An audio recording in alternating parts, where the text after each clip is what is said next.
جیسے جاپان ہے، اس پہ ہیروشیما کا بم گرا، پورا جاپان جو ہے وہ تقریباً تباہ ہو گیا. جرمنی کا بھی یہی ہوا، وہ بھی تقریباً تباہ ہو چکا تھا. اور آج جو ہے وہ دنیا میں سپر پاور بنے ہوئے ہیں. تو پاکستان کو اگر آج ٹھیک ہوتا ہے، آج سے اس کو اچھی روڈ میپ ملتا ہے اور آج سے اچھی پالیسیز اپناتے ہیں، تو آپ کے خیال میں ہم کتنے سالوں تک جاپان اور جرمنی جیسا بن جائیں گے؟ میرے خیال میں جاپان اور جرمنی تو تھوڑا زیادہ وقت درکار ہے.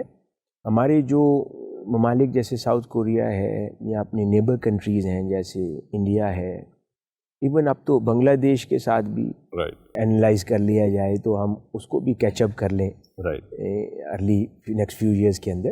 میرے خیال میں اس طریقے سے اگر اس دوڑ کو دیکھا جائے تو سب سے پہلے جو ہے سسٹینیبلٹی ہے، کنسسٹنسی، یہ اڈاپٹ کرنی پڑے گی ہمیں، اس کے بغیر کوئی چارہ نہیں ہے.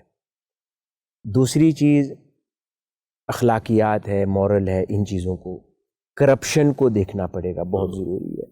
اور چوتھی چیز جو سب سے بڑا المیہ میں سمجھتا ہوں پاکستان میں، وہ نان پرفارمنگ بیوروکریسی ہے.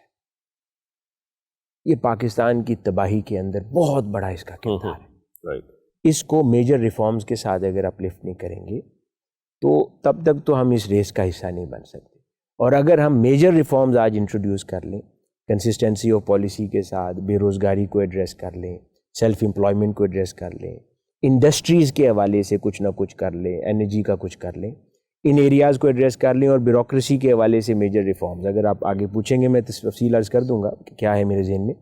اگر وہ انٹروڈیوس ہم کر لیں تو اگلے 10 سال کے اندر بھی آپ لوگ امپروو کر سکتے ہیں. یعنی میں پھر بھی ہوپ فل ہوں، دیر از اے پوٹینشیل اور یہ ہو سکتا ہے.